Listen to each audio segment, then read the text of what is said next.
رات کے 2 بجے اس کشتی سے ایک سگنل بھیجا جاتا ہے کہ کشتی خراب ہو چکی ہے، 750 کے قریب مسافر اس پہ سوار ہے، کسی بھی وقت یہ ڈوب سکتی ہے۔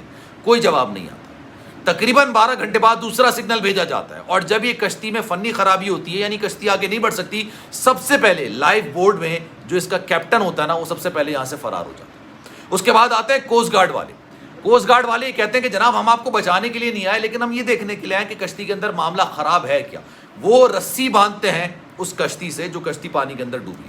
اب میں آپ کو آنکھوں دیکھا احوال بتا رہا ہوں، جو اس میں بچ چکا ہے نا، اس نے یہ آنکھوں دیکھا احوال بتایا، اور جب وہ بتا رہا تھا، یقین جانیے اس کو یقین نہیں آ رہا تھا کہ وہ زندہ بچا ہے۔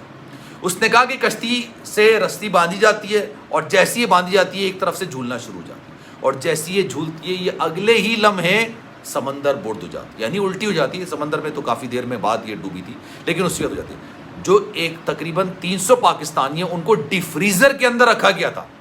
جو اس بورڈ کا سب سے نچلا حصہ ہوتا ہے ڈی فریزر، جہاں پر مچھلیوں کو رکھا جاتا ہے تاکہ وہ سڑے نہیں، وہاں پر 300 پاکستانیوں کو بٹھایا گیا تھا۔ آپ سوچئے کن حالات میں لوگ۔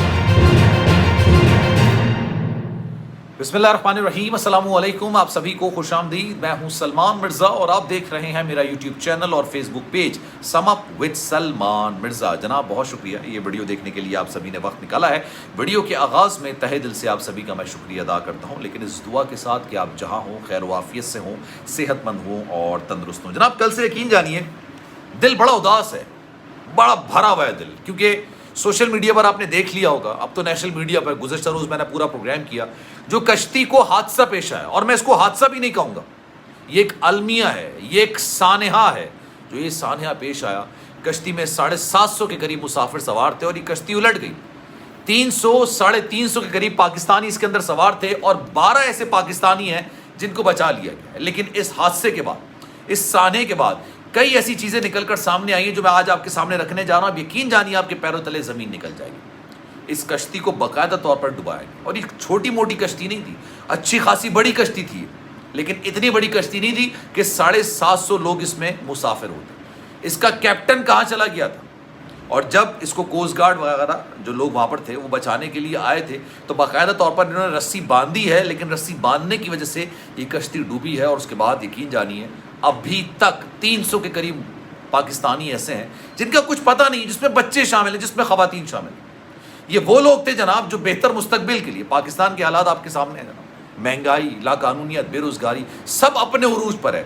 مطلب پاکستان میں جب سے پاکستان بنا ہے اتنے برے حالات واقعی میں کسی نے نہیں دیکھے ہوئے۔ تو لوگ بہتر مستقبل کے لیے اپنی ساری زندگی کی جمع پونجی لگا کے بیرون ملک چلے جائیں، لیکن یہ حادثہ پیش کیسے ہے جناب؟ اس کشتی کو جب یہ خرابی پیش آئی تھی، یہ ڈوبی نہیں تھی، رات کے ٹائم پہ اس کشتی کو ایک تو سمجھ لیں کہ اس میں فنی خرابی ہے۔ اب ہوا یہ کہ اس کا جو کیپٹن تھا نا، اس نے لائف بورڈ اتاری ہے، اور وہ یہ جا وہ چلا گیا، کیونکہ یہ غیر قانونی طور پر یورپ کے اندر جا رہی تھی۔ ان کو پتا تھا جناب کوسٹ گارڈ والے آئیں گے، نیوی والے آئیں گے، وہ سب سے پہلے مجھے گرفتار کریں گے کیپٹن کو۔ تو کیپٹن نے لائف بورڈ اتاری ہے، اور اس کے بعد یہ جا وہ جا، وہاں سے چلا گیا۔ رات کے 2 بجے پہلا سگنل بھیجا گیا اور کہا گیا کہ جناب یہ کشتی کسی بھی وقت بھی ڈوب سکتی ہے، تو ہمیں ریسکیو کیا جائے، ہمیں بچایا جائے۔ پہلے جو سگنل بھیجا گیا وہ 2 بجے بھیجا گیا، کوئی جواب ایسا نہیں ہے۔ دن کے 2 بجے ٹھیک 12 گھنٹے بعد دوبارہ سگنل بھیجا گیا۔ کوسٹ گارڈ والے وہاں پر آئے، اور ان کا جو پورا موقف نکل کر سامنے آیا نا، انہوں نے کہا کہ جناب ہم اس کشتی کو بچانے کے لیے نہیں آئے تھے، ہم صرف یہ دیکھنے کے لیے آئے تھے کہ کیا ایسی خرابی ہے جس کی وجہ سے یہ کشتی جو ہے وہ رک گئی ہے۔ آپ یہ سمجھیے، اندازہ لگائیے اس بات کا، اس میں تقریباً 150 یا 200 مسافروں کی گنجائش موجود ہے۔ یہ کشتی بیسکلی پیسنجر بوٹ نہیں تھی، یہ پیسنجر شپ نہیں تھا، یارڈ بیسکلی کہا جاتا ہے، پیسنجر یارڈ نہیں تھا۔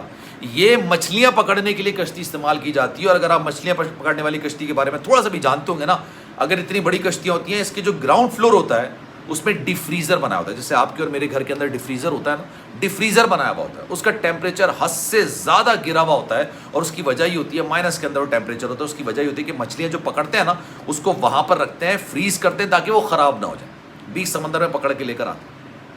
پاکستانی اس میں تقریباً 300-325 کے مسافر پاکستانی سوار ہیں۔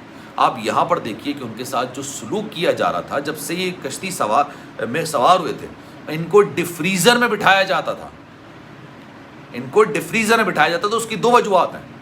مختلف ممالک کے لوگ جو اس کشتی کے اندر سوار ہوتے ہیں، یورپ میں غیر قانونی طور پر جا رہے ہوتے ہیں، ان میں سب سے زیادہ برا سلوک جو کسی کے ساتھ کیا جا رہا ہوتا ہے وہ ہوتا ہے پاکستانی. میں آپ کو آنکھوں دیکھا حال بتا رہا ہوں، جس نے اس سارے منظر کو باقاعدہ دیکھا ہے، جو بچ گیا ہے، اس نے پوری کہانی سنائی ہے. یہ اس نے بتایا کہ جناب ہم سمیت جتنے بھی پاکستانی تھے ان کو نچلے فلور پر جو ڈیفریزر تھا.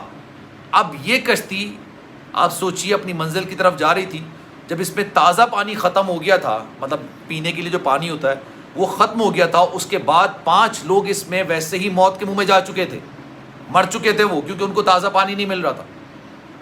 60 لاکھ روپے ایک بندے فی کس 60 لاکھ روپے لیے جاتے ہیں ان لوگوں کو موت کے منہ میں دھکیلنے کے لیے. جو پاکستان کے دیگر علاقوں سے جو لوگ وہاں پر گئے ہیں، انہوں نے اپنی ساری زندگی کی جمع پونجی قرض لیا، ادھار لیا، اور ان کے منہ میں جو ساری اسمگلرز ہوتے ہیں نا، ان کے منہ میں ٹھوسی ہے، اور اس کے بعد یہ لوگ موت خریدنے کے لیے سمندر کے راستے سے گئے تھے.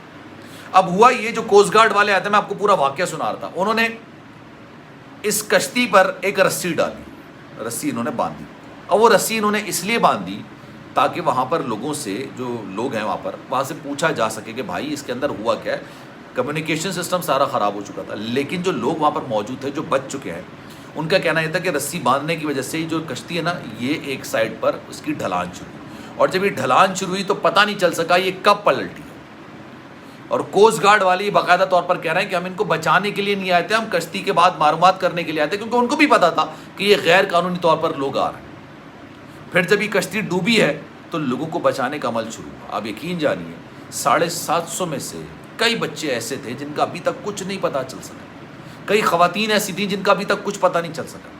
750 افراد اس کے اندر سوار تھے، اور جس طرح سے اس کے اندر بیٹھایا جاتا ہے نا، 3-3 4-4 دن کا سفر ہوتا ہے، یہ کبھی کبھی 1 ہفتہ لگ جاتا ہے. یہ اس طرح سے بیٹھے ہوتے ہیں جس طرح سے آپ اکڑو بیٹھتے ہیں نا، مطلب پیر باندھ کے، جیسے اب پاکستانی اور انڈین واش رومز میں جس طرح سے بیٹھا جاتا ہے نا، اس طرح سے ان کو بٹھایا جاتا ہے. ان کو پیر سیدھے کرنے کی اجازت نہیں ہوتی، ان کو کمر ٹکانے کی اجازت نہیں ہوتی، یہ بیٹھے بیٹھے اسی طریقے سے سو رہے ہوتے ہیں. اور ان پاکستانی کو سوچیے جو کہ ڈیپ فریزر کے اندر موجود ہوتے ہیں. یہ کشتی سمندر میں جو جاتی ہے، یہ مچھلیاں پکڑنے کے لیے جاتی ہے، اور ان کو مسافروں کو لے کر جایا جا رہا ہوتا ہے. اور یہ پہلی بار نہیں ہوا ہے. میرا دل یقین جانیے اتنا افسردہ ہو رہا تھا، کسی کا بھائی، کسی کا بیٹا، کسی کا باپ، ان تمام چیزوں میں نظر ہو گیا. یار پاکستان کے حالات اتنے بدتر ہو چکے ہیں کہ سمجھ نہیں آتا کہ کس طریقے سے پاکستان کے حالات سے نکلا جائے یا بہتر روزگار کے لیے چلایا جائے. اور وہاں پر آتے ہیں یہ موت کے سوداگر، یہ انسانی اسمگلرز، جو کہ لوگوں کو جھانسا دیتے ہیں، اور اس کے بعد یہ کشتی اٹلی سے چلتی ہے، اور اس کے بعد مختلف یورپ کے جو علاقے ہوتے ہیں نا، وہاں کا سفر کرتے ہیں. خیر جناب، اس پر آپ کی رائے کیا ہے؟ میں چاہوں گا کہ آپ کامنٹ سیکشن میں رائے کا اظہار ضرور کیجیے. سلمان مرزا کو دیجیے اجازت. زندگی رہی، صحت رہی، آپ کی دعائیں نہیں تو انشاءاللہ آپ سے پھر ملاقات ہوگی. جانے سے پہلے گزارش ہے، اگر آپ نے چینل سبسکرائب نہیں کیا سلمان مرزا آفیشیل، میرے یوٹیوب چینل کو سبسکرائب ضرور کریں، بیل آئیکن ضرور دبائیں. خیال رکھیے گا اپنا.